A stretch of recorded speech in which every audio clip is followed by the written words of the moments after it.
The 7 stages of soul development, as formulated by Catharose de Petri and Jan van Rijckenborgh, always had something difficult to access for me, but also something mysterious. Right at the beginning, I had my difficulties with the concept of stages.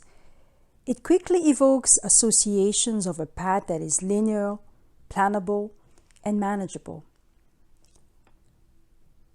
But I cannot, with the best will in the world, describe my path as linear. Rather, I go forward, sometimes backward, more in zigzag, more intuitive, a little chaotic, but in no case according to a map. And steps, for me, or rather small steps. One step prepares the next. Steps inward, like into the inside of a shell.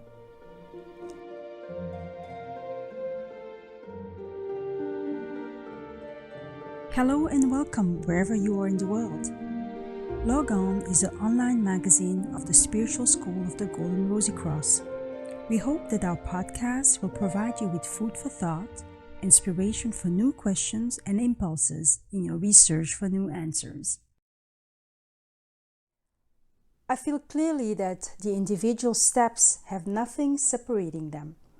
I experience them as the imperceptible gliding from one room into the next. All these rooms seem to lie inside one another, like spheres. I experience them as permeable spaces, as semi-permeable cell spaces of the soul, in which something like a flow develops, from which healing and recovery can grow. These permeable spaces lead me into another dimension of consciousness. Here, there are completely different laws than those of logic. Although it becomes more and more concentrated towards the inside, they lead into a complete expanse and openness. The first soul state, the soul of the blood, the step of contact. The beginning is of utmost importance. What stands at the beginning? It is the soul of the blood. Flesh and blood stand for my body. They're not something separated. When it comes to soul consciousness, my body belongs to it. It is the instrument on which the soul wants to play its melody. It enables its development or stands in its way. It needs careful attention and care. My personality can become a physical witness of the spirit that wants to sink into the deepest matter, into the body. So it is good to perceive and know the body in all its facets, in its hunger for satiation, in its passionate search of needs for closeness and touch, in its sometimes effervescent, sometimes restrained expression of feelings and moods, in its pendulum movement between tension and relaxation, between inhalation and exhalation. All this belongs to it. All this is allowed to be. All this I can let be as it is, without any judgment. But there is something else. My turning to the spiritual, emotional background of life and my longing to become one with it. Through them, my body is sometimes seized by a very fine vibration that makes it tremble. An inner earthquake runs through my whole body. At this moment, my body is moved by an inner force. It is put into vibration, into a trembling that I did not make. I experience this especially when the vibration of the spirit are concentrated by the openness of a whole group turned to the spirit. I am moved. This is the stage of contact. The second soul state, the breathing soul, the step of binding. Inhale, exhale, inhale, exhale. Breathing happens all by itself. Not that I'm breathing, but it is breathing. In some languages, the word breathing refers to Atman, the unchanging, immortal, and true self. It is an almost shocking realization. While breathing in, I also inhale the breath of the Spirit as power, as inspiration, as healing food. What the body does automatically, I now try to experience spiritually. Breathing in, breathing out. In between, there is a short moment of nothingness. In this breathing space, the creative impulse for exhaling, for the concrete realization in life arises from the emptiness. This can be made up of ideas, encouragement, and comfort. Am I awake enough to recognize, accept, and realize these gifts? It breathes through me. This connection holds me. No matter in what way the exhaling, the realizing happens, it does not have to be right. It can never be perfect. It is always the next step on the path of consciousness. And then there is already a new inhalation, a correction of consciousness through it, through Atman. The consciously breathing soul awakens for the spirit, experiences the connection with it, answers the spirit, Atman. It sees itself in responsibility.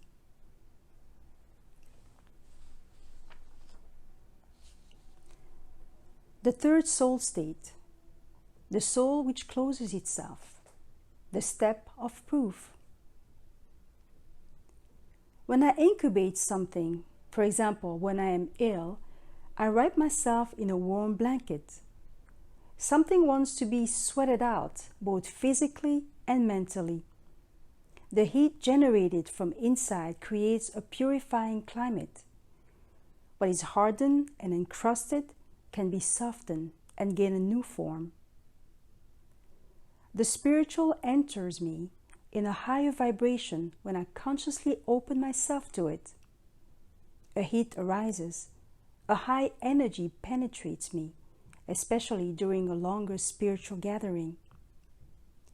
My body reacts against it, similar to an illness.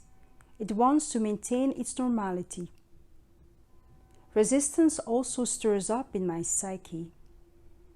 My ego is standing in the way. I get into tension. The spirit wants to bring about a transformation. I know that states of crisis like this belong to the path of awakening. The word crisis means to have to decide. I turn inwards, turn my attention to what is happening inside me. Try to surrender to the spiritual impulses in spite of everything. The ground is preparing for a whole new kind of receptivity. The envelopment, my awareness of what is taking place, is a kind of proof.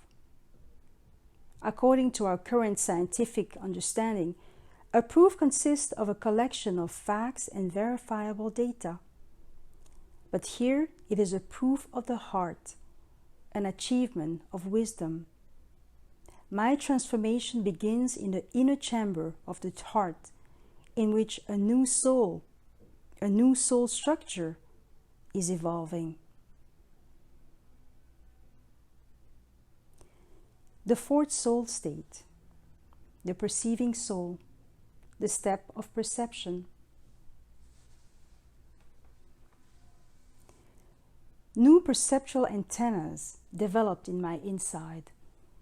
But it is not external seeing, not external hearing.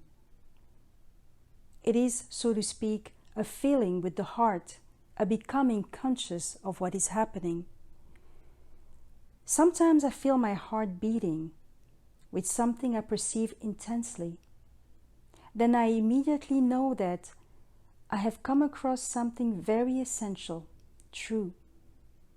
Sometimes I wake up at night and experience a clarity regarding a task or a problem which is touching and powerful. I can no longer see past it. For me, perceiving with new sensory antenna also has something to do with an attention as it is described in the Upanishads in the story of the two birds sitting on the branch of a tree. One bird eats from the sweet fruits of the tree. The other bird just watches without eating. The one bird is a symbol for my active being in life. The other one is an image for the newly awakening second consciousness within me. In him, I simply perceive what is. I am a silent witness. Take 2. The one bird is a symbol for my active being in life. The other one is an image for the newly awakening second consciousness within me. In him, I simply perceive what is. I am a silent witness. In him, I simply perceive what is. I am a silent witness. Both perspectives are necessary and complement each other. The attentive observation happens without evaluation, without judgment. It happens from outside the haze of active action. But the word outside is deceptive. It is a perception out of unity. In this bird, I stand in the unity of life, while in the other, I have stepped out of this unity and experienced my independence. I can now allow myself to be taken by the bird of unity, the other one within me, which I am also. With new eyes, I look at everything around me. Spaces of a soul relationship open up between me and everything I perceive more intensely. It is very clear. Every living being reaches beyond itself, is not limited, has soul aspects, has a living vibration. In these vibrations, we penetrate each other.